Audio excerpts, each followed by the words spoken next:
رحمۃ اللہ علیہ کی تقریر ترمذی شریف کے شروع میں موجود ہے۔ حضرت شیخ الہند رحمۃ اللہ علیہ کی تقریر ترمذی یہ ترمذی شریف کے شروع میں موجود ہے۔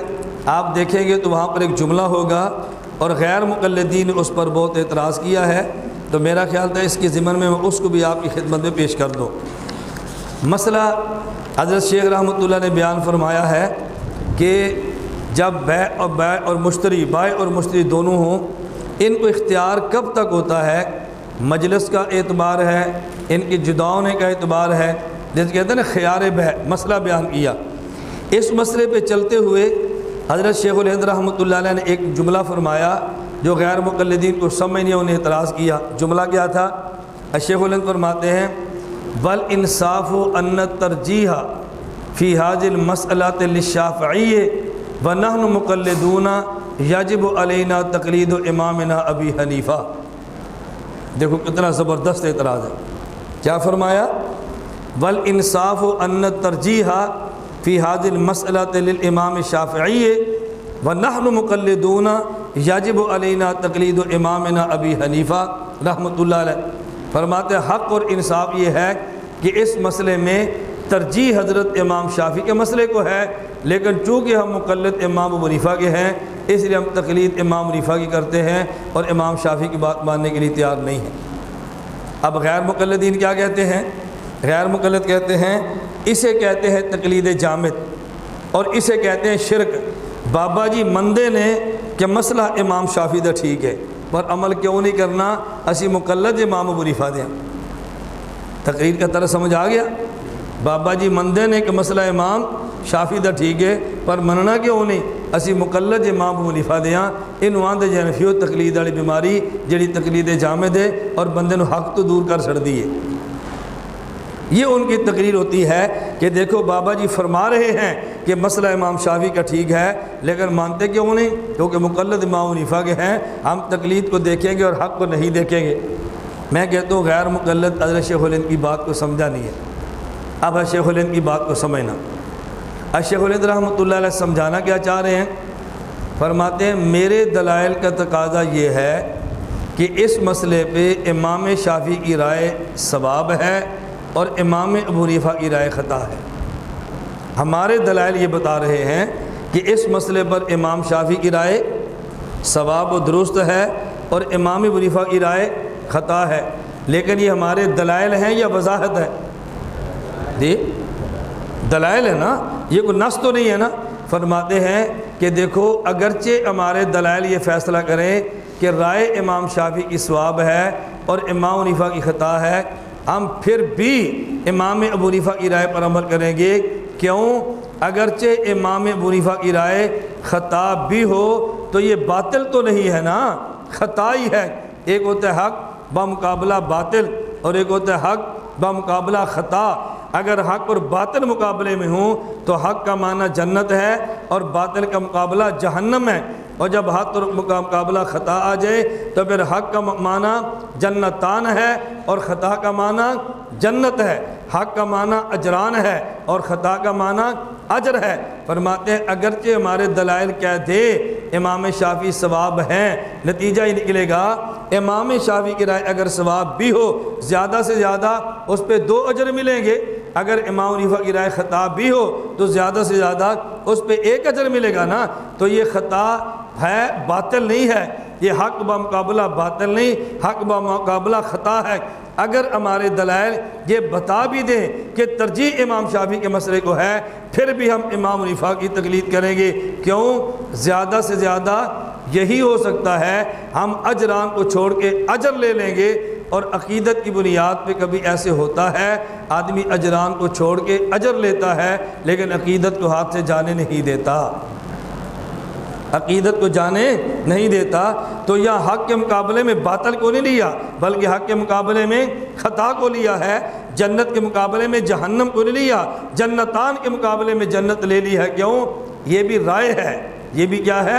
رائے، یہ نص نہیں ہے۔ اس لیے ہو سکتا ہے معاملہ ٹھیک ہو اور یہی معاملہ درست ہو، ہم فیصلہ نہیں کر سکتے کہ جنتان وہ ہے یا جنتان یہ ہے، ہمارے رائے کے مطابق خطا ہو ہم تب بھی چھوڑیں گے نہیں، کیونکہ مقلد جو امام اعظم ابو حنیفہ کے اس پر ایک مثال رئیس المناظرین حجت اللہ فی الارض حضرت مولانا محمد امین اکاڑوی رحمۃ اللہ علیہ نے واقعہ سنایا۔ حضرت فرمانے لگے کہ مکہ مکرمہ سے مدینہ جا رہے تھے تو میں بس پہ بیٹھا تھا، اگلی سیٹ پر بھی غیر مقلد، پچھلی سیٹ پر بھی غیر مقلد، وہ بھی خسر پسر کر رہا ہے، یہ بھی خسر پسر کر رہا ہے، اور میں چپکے سے بات ان کی سن رہا ہوں۔ ایک لڑکا دوسرے کو کہہ رہا تھا دیکھو مدینہ جا رہے ہو تو مسجد نبی کی نیت کرنا اور نبی پاک صلی اللہ علیہ وسلم کے روضے اور قبر کی نیت نہ کرنا، مسجد کی نیت سے سفر کرنا یہ جائز ہے، اور قبر کی زیارت کے لیے سفر کرے گا تو شرک ہے، گناہ ہوگا۔ حضرت فرمانے لگے میں نے زور سے کہا نہیں بیٹا تو قبر کی نیت سے جانا یہ جھوٹ بولتا ہے، میں نے زور سے کہا تو قبر کی نیت سے جانا یہ جھوٹ بولتا ہے، تو نے قبر کی نیت سے جانا ہے، اور وہ گرم ہو گیا۔ غیر مقلدین کی عادت ہے کہ اپنی رائے پیش کرتے ہیں اور دوسرے کی رائے برداشت نہیں کر سکتے۔ مماتی اپنے 10 جلسے کر لے گا اور ہمارا ایک اشتہار بھی برداشت نہیں کرے گا۔ بھئی ہم نے تمہارے 10 جلسے برداشت کر لیے ہیں، تم ہمارا ایک اشتہار برداشت کیوں نہیں کرتے؟ ہمارا جلسہ ہوگا اشتہار پھاڑنا شروع کریں گے۔ اس کو میں اپنی زبان میں کہتا ہوں تھاپیاں پنیاں ویر نہیں مکدے، نہیں سمجھ آئی؟ تھاپیاں پنیاں ویر نہیں مکدے، اسی نہیں سمجھے۔ عورتیں دیہاتوں میں یہ بھینس کا گوبر ہوتا ہے نا، اس بھینس کے گوبر کے اندر تھوڑی سی ڈال کے نا بھوسا اس کو تھپتی ہیں، پھر بنا کے دیواروں پہ لگا کے سکھاتی ہیں، پھر اس کو آگ میں جلاتی ہیں، روٹیاں پکاتی ہیں، کھانا پکاتی ہیں، جٹ حکا اسے تیار کرتے ہیں، اسے ہم کہتے ہیں تھاپیاں۔ اسے ہم کیا کہتے ہیں؟ اردو میں کہتے ہیں لپی، اپی، اپلے، اپلے اردو میں کہتے ہیں اپلے، ہم اسے کہتے ہیں تھاپیاں۔ جب عورتوں کی آپس میں لڑائی ہو نا تو کسی دوسرے کے مرد کو تو نہیں مار سکتی، وہ ڈنڈا لے کر اپلے توڑتی ہیں، وہ ڈنڈے لے کر تھاپیاں توڑتی ہیں۔ تو جب ہمارا مماتی کچھ نہیں بگاڑ سکتے تو ہمارے اشتہار پھاڑتے ہیں، عورتیں تھاپیاں توڑتی ہیں، اشتہار پھاڑتے ہیں، تو اس کو ہماری پنجابی زبان میں کہتے ہیں تھاپیاں پنیاں ویر نہیں مکدے۔ اے باجی آپ نے تھاپیاں توڑ دی نا، اس سے دشمنی ختم نہیں ہونی، کسی بندے کو ہاتھ لگاؤ۔ اور بات سمجھ آ رہی ہے آپ کو؟ میں مثال دینے لگا تھا آپ کو بات سمجھانے کے لیے۔ حضرت اکاڑی فرمانے لگے بیٹا یہ جھوٹ بول رہا ہے۔ اس نے کہا جی کیوں؟ فرمایا آپ کہاں رہتے ہیں؟ غیر مقلد نے کہا جی پنجاب میں۔ تو یہاں پہ کیوں آئے تھے؟ اس نے کہا جی عمرہ کرنے کے لیے۔ تو حضرت نے فرمایا عمرہ کرنے کی کیا ضرورت ہے؟ اس نے کہا جی عبادت ہے، عمرہ کریں تو ثواب بہت ملتا ہے۔ حضرت فرمانے لگے ثواب تو آپ اپنے پنجاب میں نماز پڑھتے تو وہاں بھی مل جاتا ہے، تو یہاں آ کر ثواب لینے کی کیا ضرورت تھی؟ ادھر کون سا ثواب نہیں ملتا؟ اس نے کہا جی وہاں عبادت کرے تو ثواب کم ملتا ہے اور یہاں کرے تو ثواب زیادہ ملتا ہے۔ میں نے فرمایا زیادہ ملتا ہے کیسے؟ اس نے کہا جی جب ہم اپنی مسجد میں نماز پڑھیں گے باجماعت تو 27 کا اجر ملے گا، اور جب حرم مکہ میں پڑھیں گے تو ایک نماز پہ 1 لاکھ کا اجر ملے گا، اور مسجد نبی میں پڑھیں گے تو 1000 کا ملے گا۔ ہمارا نظریہ ہے کہ 50,000 کا، ایک حدیث 1000 کی بھی ہے، غیر مقلد کہتے ہیں 50 والی ضعیف ہے، 1 والی صحیح ہے۔ تو میں کہا کرتا ہوں ضعیف حدیث والا اجر خدا ہمیں دے اور صحیح والا آپ کو دے دے۔ ضعیف حدیث والا اجر اللہ ہمیں دے دے اور صحیح والا اجر اللہ آپ کو دے دے۔ اس پر پھر یہ آمین بھی نہیں کہتے، اس پر آمین نہیں کہتے۔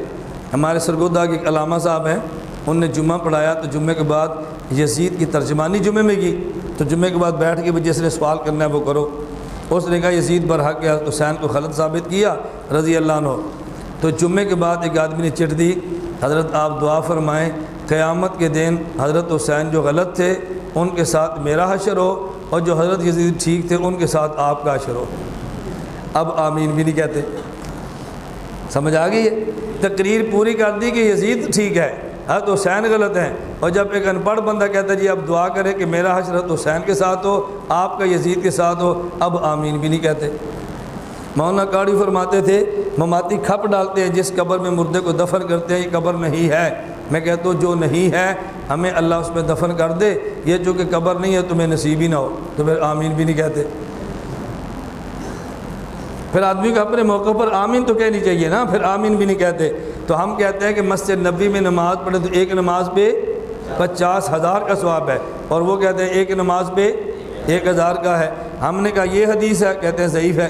ہم نے کہا چلو ہم ایک پڑھے تو 50,000 ملیں اور آپ ایک پڑھو تو 1,000 ملے، تاکہ آپ کو صحیح والا اجر مل جائے، ہمیں ضعیف والا مل جائے۔ آمین کو تو پھر آمین بھی نہیں کہتے۔ حضرت اکاڑی فرمانے لگے کہ بیٹا پنجاب سے یہاں پر آئے ہیں اجر کمانے کے لیے، ایک بات مجھے سمجھ نہیں آئی، آپ اپنے شہر نماز پڑھتے تو 27 کا ثواب ملتا، اور مکہ مکرمہ پڑھیں گے تو 1,00,000 کا ملے گا، اور مدینہ پڑھیں گے تو 1,000 کا ملے گا۔ تو جب تو آیا ثواب کمانے کے لیے ہے تو پھر مکہ چھوڑ کے مدینہ کیوں جا رہا ہے؟ بات سمجھ آئی ہے؟ جب آیا تو بڑا ثواب کمانے کے لیے ہے تو پھر تو مکہ چھوڑ کے مدینہ کیوں جا رہا ہے؟ اس کا اس کے بعد جواب نہیں تھا۔ حضرت فرمانے لگے پتہ یہ چلا کہ مکہ سے مدینہ صرف ثواب کمانے کے لیے نہیں جا رہے، بلکہ مکہ سے مدینہ حضور کی عقیدت میں جا رہے ہیں، اور جس جگہ میں حضور تشریف فرما ہے نا اس کا نام مسجد نہیں ہے، اس کا نام قبر ہے۔ تو عقیدت کا تعلق صرف حضور کی مسجد سے نہیں ہے بلکہ حضور کی قبر سے بھی ہے۔ اب آپ بتاؤ دنیا کے جتنے لوگ عمرے پر جاتے ہیں اور مکہ سے مدینہ بھی جاتے ہیں، اب اگر حدیث وہ لے لو جو 50,000 والی ہے اور مکہ میں 1,00,000 اجر ملتا ہے، اب ان دونوں کا تناسب دیکھو تو مکہ میں نماز پڑھیں تو اجران، اور مسجد نبی میں نماز پڑھیں تو اجر، وہاں نماز پڑھیں تو 1,00,000 کا ثواب، مسجد نبی میں پڑھیں تو 50,000 کا ثواب۔ ہر بندہ 1,00,000 کو چھوڑتا ہے 50,000 کا اجر کماتا ہے۔ کیوں؟ ہمیں حضور سے عقیدت ہے، مکہ میں حضور نہیں ہے، ہم نے 50,000 کا ثواب چھوڑ دیا ہے اللہ کے نبی کی عقیدت میں۔ تو پتہ یہ چلا اجران کو چھوڑ کے اجر کو عقیدت کی وجہ سے دینا یہ صرف شیخ الہند کا مزاج نہیں ہے، پوری امت کا مزاج ہے۔